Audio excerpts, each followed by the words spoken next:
Nous venons du monde des catalogues audiovisuels. Je suis moi-même un ancien de l'INA. Pendant les 5 premières années de notre activité, nous avons essentiellement eu une activité de conseil auprès des détenteurs de catalogues, en particulier sur la mise en place du site de vente des archives de l'INA, INA Media Pro.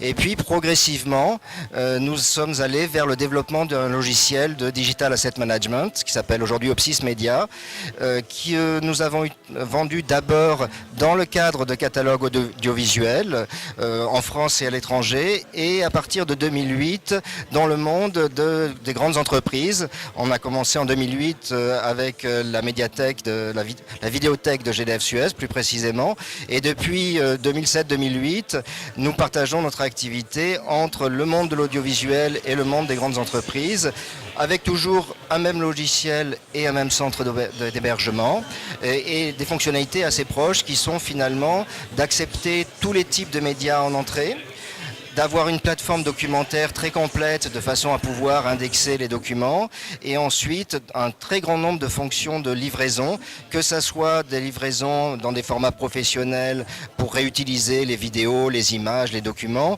ou de la publication vers tous les réseaux sociaux, des images DVD, et ainsi de suite. Donc l'idée, c'est vraiment d'avoir une plateforme qui permette à nos clients d'importer tous les types de médias, de les consulter depuis n'importe où et de pouvoir les réutiliser librement.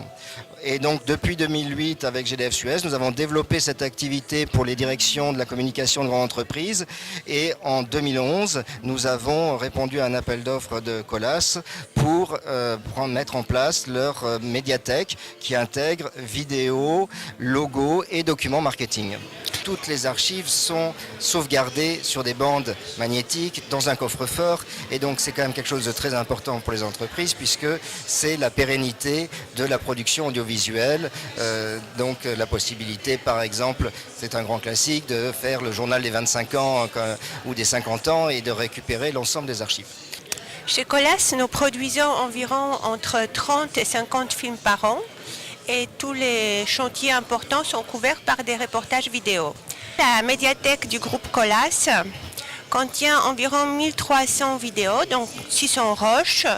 Il y a également des documents PDF qui reflètent nos publications papier, les plaquettes et les magazines. Et il y a à peu près 400 logos des filiales qui sont disponibles. Nous avons plus de 700 collaborateurs qui se sont inscrits à la médiathèque. La recherche est très agréable. Pour ceux qui ne savent pas très bien ce qu'ils cherchent, ils peuvent passer par le classement thématique. Sinon, il existe la recherche simple et avancée. Si un collaborateur en Indonésie me demande de l'aider à trouver des films correspondant à un sujet particulier, dans les minutes qui suivent, les fichiers sont disponibles dans sa boîte mail, il peut les télécharger.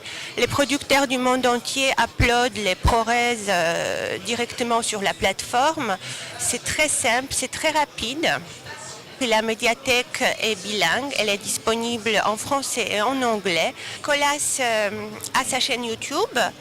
Et ce qui est très pratique, c'est que nous pouvons publier nos films directement à partir de la médiathèque en reprenant les métadonnées qui ont été rentrées dans la médiathèque auparavant. Donc c'est un gain de temps assez important.